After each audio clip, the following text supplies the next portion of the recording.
Egypt വിജയാനന്തരം Amr Ibnu as റളിയല്ലാഹു അൻഹുവിൻ്റെ സൈന്യം അലക്സാണ്ട്രിയയിലേക്ക് പുറപ്പെടാനൊരുങ്ങി. യുദ്ധത്തിനു വേണ്ടി തയ്യാർ ചെയ്ത കൂടാരങ്ങൾ പൊളിച്ചു കളയാൻ അംർ ഇബ്നു ആസ് റളിയല്ലാഹു അൻഹു തൻ്റെ അനുയായികൾക്ക് നിർദ്ദേശം നൽകി. അപ്പോഴാണ് അവിടെയുള്ള ടെൻറ്റിന് മുകളിൽ ഒരു കൂട്ടം പ്രാവുകൾ കൂടുകൂട്ടിയത് അവരുടെ ശ്രദ്ധയിൽപ്പെടുന്നത്. അപ്പോൾ അദ്ദേഹം പറഞ്ഞു, ഇപ്പോൾ ആ ടെൻറ്റുകൾ പൊളിച്ചു നീക്കേണ്ടതില്ല.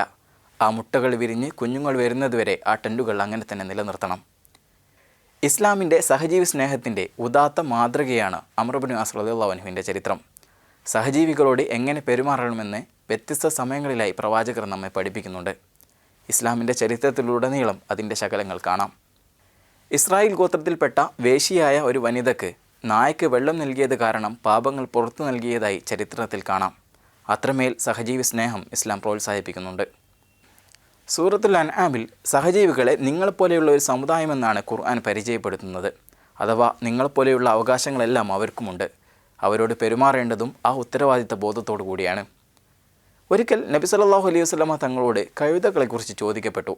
ആ സമയത്ത് ഖുർആനിൽ ഈ ഒരു സൂക്തം ഇറങ്ങി: നിങ്ങളിൽ ആരെങ്കിലും ഒരു അണുമണിത്തൂക്കം നന്മ ചെയ്താൽ അത് നിങ്ങൾക്ക് കാണിക്കപ്പെടും. നിങ്ങളിൽ നിന്ന് ആരെങ്കിലും ഒരു അണുമണിത്തൂക്കം തിന്മ ചെയ്താൽ അതും നിങ്ങൾക്ക് കാണിക്കപ്പെടും. അഥവാ ഏതു ജീവിയായാലും അവരോട് നന്മയോടുകൂടി പെരുമാറണമെന്ന ഖുർആനിക വചനം കൂടിയായിരുന്നു അത്. മിണ്ടാപ്രാണികളുടെ കാര്യത്തിൽ നിങ്ങൾ അള്ളാഹുവിനെ സൂക്ഷിക്കണമെന്ന് പ്രവാചകർ പല കുറി ഓർമ്മപ്പെടുത്തിയതായി കാണാം. ഒരിക്കൽ നബിതങ്ങൾ വഴിയരികിലൂടെ നടന്നുകൊണ്ടിരിക്കെ മുതുകുവയറൊട്ടിയ ഒരു ഒട്ടകത്തെ കണ്ടു. ആ ഒട്ടക ഉടമസ്ഥനെ നബിതങ്ങൾ ശകാരിക്കുകയും അതിന് ഭക്ഷണം നൽകാൻ വേണ്ടി കൽപ്പിക്കുകയും ചെയ്തു.